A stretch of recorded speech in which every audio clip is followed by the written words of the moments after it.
जुनून ए इश्क भाग 4।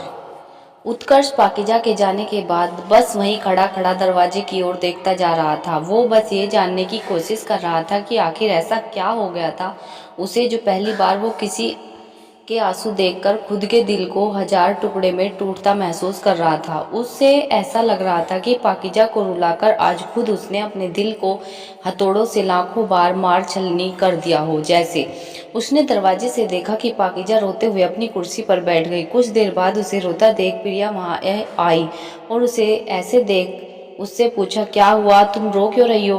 पाकीज़ा ने लगभग अपने आंसू पोंछने की कोशिश में सिसकते हुए कहा, कुछ नहीं। कहा तो प्रिया ने जोर दिया। इस पर पाकीज़ा ने उससे सुबकते हुए कहा, परसों मेरे मम्मी पापा की शादी की सालगिरह है। आज तक हर साल इस दिन मैं उन दोनों के साथ होती हूँ। आखिर मेरे सिवा उन दोनों का है ही कौन? इसलिए छुट्टी मांगी थी मगर सर ने नहीं दी। बहुत प्यार करती हूँ उन दोनों से। पता नहीं इस बार नहीं जाने पर क्या बोलूँगी उन दोनों को। उन दोनों से कितनी बार मैंने कहा था कि आपकी सालगिरह मैं मनाऊंगी, मेरा इंतजार कीजिएगा, मगर अब तो मैं जा भी नहीं सकती। यह कहकर पाकीज़ा फिर से रोने लगी तो प्रिया उसे चुप कराने की कोशिश करने लगी। उत्कर्ष ने सब सुन लिया था और वो अब उससे वहाँ एक पल भी और नहीं बैठा जा रहा था। वो उठा और वहां से अपनी गाड़ी की चाबी लेकर बाहर चला आया। आज उसे सब कुछ बहुत ज़्यादा अजीब लग रहा था और उसे सच में थोड़ी शांति चाहिए थी। कुछ देर बाद वो एक पार्क के पास पहुंचा। चुपचाप बिना कुछ बोले या सोचे वो कार से उतरकर उस पार्क में चला गया। वो पार्क काफ़ी सुंदर था, फूल पौधों और हरियाली से लबरेज, और पार्क उत्कर्ष को एक सुकून दे रहे थे। वहाँ एक बहुत सुंदर झील था जहाँ का नज़ारा काफ़ी सुंदर था। उत्कर्ष उस झील के किनारे जाकर बैठ गया। वहीं बीच पर बैठे बैठे वो जाने पानी में किस शून्य की ओर ताक रहा था। उसने अपनी आंखें बंद की और तभी उसके दिमाग में पाकीज़ा का वो रोता चेहरा नजर आया। उसने झट अपनी आंखें खोल ली, मगर आंखें खोलते उसकी नज़र पानी पर पड़ी। उस झरने के पानी में भी उसे पाकीज़ा के चेहरे का प्रतिबिंब नजर आया। उत्कर्ष अब हड़बड़ा गया। उसने परेशानी में अपना सर पकड़ लिया और कहा, ये क्या हो रहा है? मुझे हर जगह सिर्फ वही क्यों नजर आती है?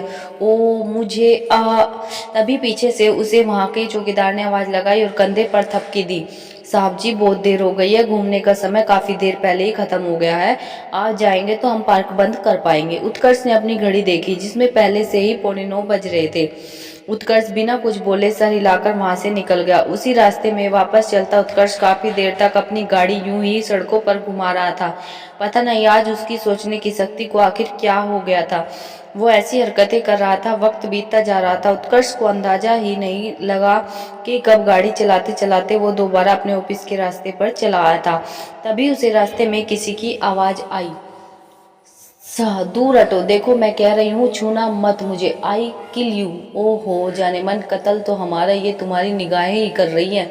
जान लेकर भी मारने की बात कर रही हो। हम कुछ नहीं करेंगे, हमसे क्यों डर रही हो? देखना, इधर आजा।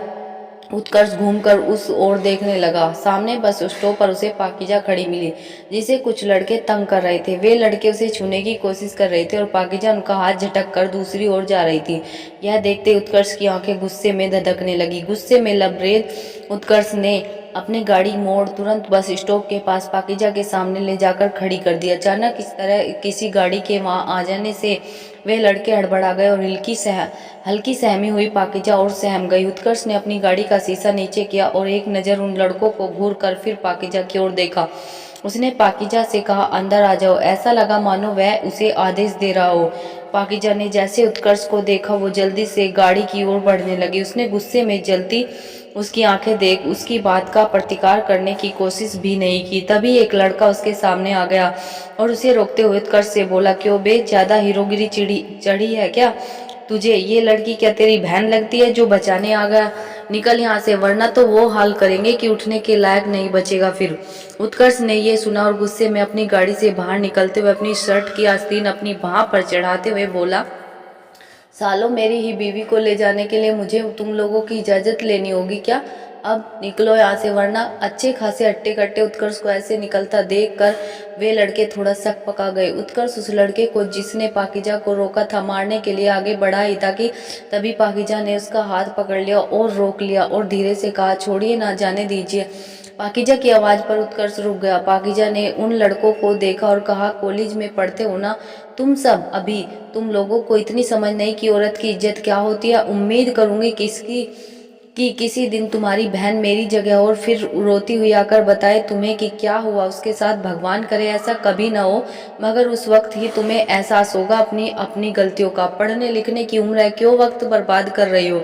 उत्कर्ष ने फोन निकाला और कहा, ये ऐसे नहीं सुधरेंगे, इन्हें तो पुलिस ही ठीक करेगी। अब पुलिस का नाम सुनते उन लड़कों के हाथ पांव फूलने लगे। वो बस अभी कॉलेज के छात्र थे और ऐसे समय में पुलिस का आना उनकी जिंदगी बर्बाद कर सकता था। वे लड़के पाकीजा और उत्कर्ष से माफी मांगने लगे।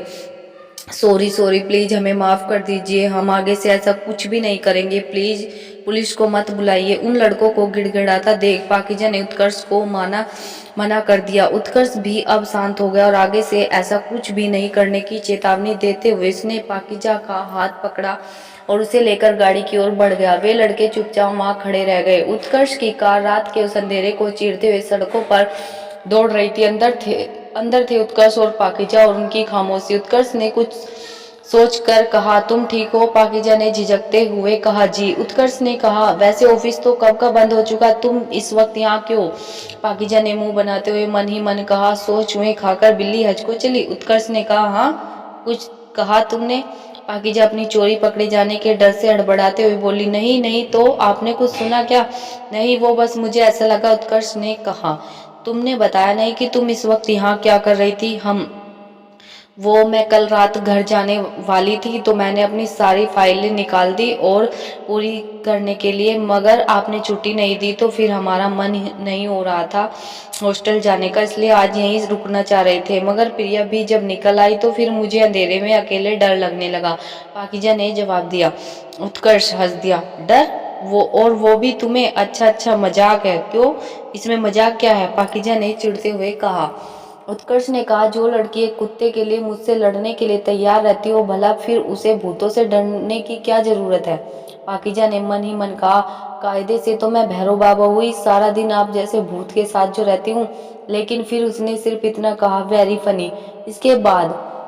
इसके कुछ देर बाद दोनों फिर से शांत हो गए तो उत्कर्ष ने कहा, अच्छा, वो मेरी पत्नी वाली बात हमने सिर्फ बचाने के लिए कही थी, तुम उसे गंभीरता से मत लेना। पाकीजा ने कहा, मुझे मालूम है।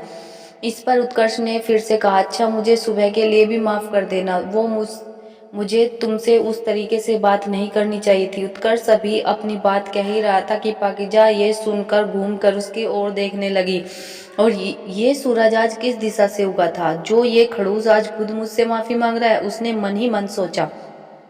उत्कर्ष ने इस तरीके से खुद को घूरता पाया तो बोहे उठाकर उससे कहा हुआ पूछा तो फिर पाकीजा ने कहा, नहीं कुछ नहीं। तो फिर उत्कर्ष ने भी अपना ध्यान गाड़ी चलाने की ओर लगा दिया। इस बार फिर पाकीजा ने सवाल किया, अच्छा, आप सबको ही ऐसे डांटते हो या फिर ये स्पेशल ट्रीटमेंट मेरे साथ ही होती है? उत्कर्ष हंस दिया और फिर बोला, हाँ, नहीं, ये सबके लिए है, मगर तुम सबके जैसी थोड़ी हो। पाकीजा ने कहा, मतलब? उसे उसकी बात समझ नहीं आई। उत्कर्ष ने कहा, मतलब अभी तक मैंने ऐसे इंसान को नहीं देखा जो कुत्ते की जान ये सोचकर बचाए कि उसके बाद उसके परिवार का क्या होगा। भाई वाह, पाकीजा ने चिढ़ते हुए कहा, और नहीं तो क्या, उनका भी तो परिवार होता है। उत्कर्ष ने चिढ़ाते हुए कहा, अच्छा, तो फिर कौन कौन होते हैं उनके परिवार में? दादा दादी नाना नानी सब आपको नहीं पता क्या? पाकीजा ने जानबूझकर बनते हुए कहा। उत्कर्ष ने कहा, नहीं, मुझे कैसे पता होगा? तो पाकीजा ने कहा, कोई बात नहीं, वैसे भी मुझ जैसे मासूम को डांटकर आपने इतने पाप तो कर दिए कि अगले जन्म आप इंसान बनने से तो रहे। इस बात पर उत्कर्ष ने पाकीजा को घूर कर देखा तो वो मुस्कुरा रही थी। उत्कर्ष ने चिढ़ते हुए कहा, भूलो मत, मैं अभी भी तुम्हारा बॉस हूँ। पाकीजा ने भी तुनक कर कहा, हाँ, मगर आप भूल रहे हैं कि अब हम ऑफिस में नहीं है, वैसे भी पंगे आपने लिए थे तो मैं जवाब दे बिना कैसे पीछे हट जाऊं? और यह कहकर पाकीजा हंसते हुए खिड़की से बाहर देखने लगी और उत्कर्ष हंसती हुई पाकीजा के चेहरे को तभी रेडियो पर चलता हुआ गाना बदला और उन दोनों की खामोशी में कुछ मिठास घोलता चला गया। कुछ ऐसा ही रोमांटिक सॉन्ग चला उनकी गाड़ी में। उत्कर्ष को तो ऐसा लग रहा था मानो रेडियो उसके दिल का ही हाल बता रहा था। अगले दिन पाकीजा ऑफिस पहुंची तो प्रिया ने उसके हाथ में एक लिफाफा पकड़ाया और कहा, सर ने तुम्हें छुट्टी मंजूर ली है, इसमें तुम्हारे ट्रेन के टिकटें हैं, घर के लिए शाम 6 बजे की ट्रेन है, तैयार रहना मैडम। पाकीज़ा ने वो लिफाफा देखा और खुशी से उछलते हुए कहा, सच्ची? प्रिया ने मुस्कुराते हुए कहा, मुच्ची। पाकीज़ा बहुत खुश हुई थी। उसने कहा, सर आप अपने केबिन में हैं, मैं उन्हें शुक्रिया कहकर आती हूँ। इस पर प्रिया ने उसे टोका और कहा, सर अपने केबिन में नहीं है, उन्होंने खुद भी अचानक छुट्टी ली है। पाकीज़ा ने कहा, ओह। मगर मन ही मन वो सोच रही थी कि ये खड़ूस अचानक से ऐसा कैसे हो गया कि खुद उसे छुट्टी दे दी, पता तो करना होगा। ये सोचकर उसने उत्कर्ष को फ़ोन लगाया। उधर अपने कमरे में अपना सामान बांधते उत्कर्ष का फ़ोन बजा तो उत्कर्ष ने बिना देखे फ़ोन उठाया और अपने कान से लगा लिया। दूसरी तरफ से पाकीज़ा की मीठी सी आवाज़ आई, थैंक यू सर। उत्कर्ष चौंक गया और फिर कहा, मिल गई तुम्हें टिकट? पाकीज़ा ने हाँ कहा तो उत्कर्ष ने कहा, आई एम सॉरी, कल जो भी मैंने कहा उसे दिल पर मत लेना। पाकीज़ा ने नहीं नहीं सर कहा